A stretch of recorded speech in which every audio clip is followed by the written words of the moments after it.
भाजपा को इसलिए लोग चुने क्योंकि आदरणीय प्रधानमंत्री जी ने कहा था कि हम एक बदलाव लाएंगे। वो बदलाव की बात किए, बदले की नहीं। अगर आप प्रधानमंत्री जी की बात नहीं सुनोगे, और इसके लिए स्वयं वहां की पुलिस जिम्मेदार है। अगर वो एक डिस्ट्रिक्ट है तो एसपी को सस्पेंड करना चाहिए, अगर कमिश्नरेट है तो कमिश्नर को सस्पेंड करना चाहिए। वो एक सांसद है, उनका प्रोग्राम पहले गया, इंटेलिजेंस फेलियर था। अच्छा, मैं एक चीज कहता हूँ, अंडे और टमाटर, ये तो कोई अगर कोई आता है आपको किसी पर मारना है तो आप घर में जाके अंडे टमाटर नहीं लाके, यानी कि प्री प्लान, ये क्लियरली दिख रहा है। तो क्या कर रहे थे एसपी, क्या कर रहे थे एडीजी इंटेलिजेंस? इनको सस्पेंड करना चाहिए, मुख्यमंत्री का ये कार्रवाई। दूसरी चीज, घोष साहब, मुझे पहले मैं आरपी सिंह साहब को देखा नहीं, घोष साहब को देखा।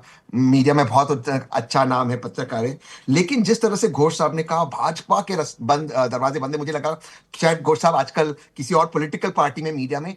देखिए घोष साहब, भाजपा वो पॉलिटिकल पार्टी जिसके दरवाजे किसी के लिए बंद नहीं होते, जिसको भाजपा चोर कहती है, जिसके खिलाफ व्हाइट पेपर निकालती है, जिसको कहते हो भ्रष्ट है, उसको मुख्यमंत्री बनाती है। जिनको माननीय प्रधानमंत्री कहते कि वो कैमरा पे कट मनी ले रहे थे, उनको भी मुख्यमंत्री बना दिए। कोर साहब, आप तो मुझसे ज्यादा इंटेलिजेंस है, आप समझ के मैं 2016 में किसकी तरफ इशारे कर रहा हूं। तीसरी बात के ऊपर आते, सवाल यहां पर बहुत स्पष्ट है।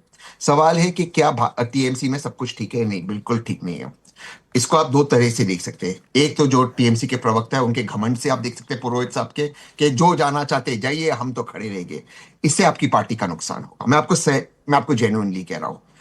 प्रॉब्लम यह है कि लोग अभिषेक बैनर्जी की लीडरशिप को एक्सेप्ट नहीं कर रहे इस देश में। और देश में क्या, हमारे एक पूरे इलाके में, चाहे वो ईरान हो, बांग्लादेश हो, नेपाल हो, श्रीलंका हो, एक नेपोटिज्म के खिलाफ, तमिलनाडु देखो, एक नेपोटिज्म की तरफ एक हवा चल गई है। ठीक है, अभिषेक बैनर्जी में कैपेसिटी नहीं है वो ठीक पार्टी है। चलाने आपके की, सवाल पे इसलिए मैं विड्रॉ रिएक्शन कर एक रहे मिनट हैं। ले लूं, स्वयं प्रकाश पुरोहित जी। मैं एक लाइन कह दो, एक घमंडी हो लास्ट गए लाइन आप कह दो, लोग, एक लास्ट लाइन सत्ता कह चली दो। गई है, घमंड और अहंकार नहीं जा रहा है। वो एक एक लास्ट लाइन कह दो, एक जी जी लास्ट नहीं, लाइन, देखिए एक लास्ट डिसिप्लिन लाइन, वो एक लास्ट शब्द लाइन, होता है अगर कि नहीं प्रकाश जी, होता है। पुरोहित जी दे दे। नहीं नहीं नहीं। एक एक लास्ट सेकंड लाइन, जी, एक लास्ट लाइन एक बोलने लास्ट फिर लाइन, आपके हाँ पास ही बोलिए आ रही हूँ। बोलिए एक हाँ, बोलिए लास्ट लाइन। बोलिए। मेरे जी दोस्त और बीजेपी के सांसद रवि किशन जी का एक बहुत फेमस लाइन है, मैं उसको बोरो करता हूँ बिहार के फिल्म में। वो कहते हैं, जिंदगी झंडबा फिर भी घमंडबा। ये वही एटीट्यूड है। आप घिर चुके हो, लेकिन आपका पैर ऊपर है। ऐसे घमंड मत कीजिए। जाइए, विधायकों को मिलिए, देखिए उनकी परेशानी क्या है, उनसे बातचीत कीजिए। मैं जेन्युइनली आपसे कह रहा हूँ, ठीक है। टीएमसी की जरूरत है बंगाल को, बट इस तरह का घमंड मत नहीं, रखिए आपके लिए आप। तो तहसीन, कांग्रेस के लिए तो अच्छा है ना।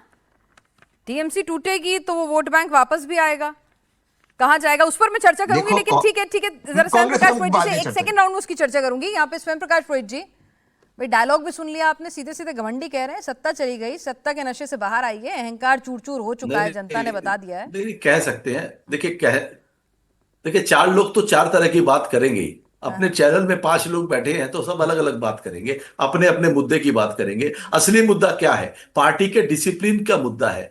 अगर आपको विधायक बनने के बाद में आपको नेतृत्व ने कुछ डिसीजन लिया है, उस डिसीजन के खिलाफ आपका मन है, तो आप वो चिट्ठी आप नेतृत्व को देंगे, ममता बनर्जी को देंगे। मगर आप अगर वो दूसरों के हाथ में चाबी पकड़ा देंगे और दूसरों को लेटर देके राजनीति शुरू कर देंगे और बोलेंगे आप कोई बाबा हम ही हैं, तो जिस घर के अंदर में ना डिसिप्लिन नहीं होता है, उस घर में दिक्कतें आनी शुरू हो जाती है। तो हमारे घर पर में जिस घर जिन्होंने में डिसिप्लिन तानाशाही के चलती लिए है सर, इन्होंने वहां क्या कहा होता घमंड, है? हमने एक्सेस नहीं नहीं, तानाशाही भारतीय जनता पार्टी के अंदर में चलती है, जहां अमित शाह का जो पर उन्हें निर्देश तो होता है सत्ता वो मिल गई सर्वे उस सर्वा है। तानाशाही से। किसी आप की बताइए, ताकत है आरोप अमित तो शाह के आपके ऊपर खिलाफ। लगा रहे हैं कि सुनिए भाई ना, ऐसी बैठक में जाने का फायदा ही क्या, किसी की जहां ताकत पर है कोई नियम धर्मेंद्र कायदे प्रधान के कानून खिलाफ चलते बोलने ही की। नहीं है। नहीं नहीं नहीं, अभिषेक ऐसा बनर्जी नहीं कह होता है। दें किसी की इधर तहसील हाईवे और पुराना वाला हाईवे। से पूछूंगा वो, हाँ सुनो ना। अरे हाँ। पिनाज, अरे पिनाज जी सुनिए ना, राहुल गांधी के अलावा किसी को बोलने की ताकत है? कोई अगर राहुल गांधी के खिलाफ बोलते हैं उनको बाहर का रास्ता दिखा दिया जाता है। अगर भारतीय जनता पार्टी में कोई नरेंद्र मोदी, अमित शाह या कोई भी शीर्ष नेतृत्व के खिलाफ, ये डिसिप्लिन है। हर पार्टी का अपना डिसिप्लिन होता है, उनका लाइन ऑफ एक्शन होता है। ये कमजोरी की निशानी है अगर आप सत्ता में नहीं है।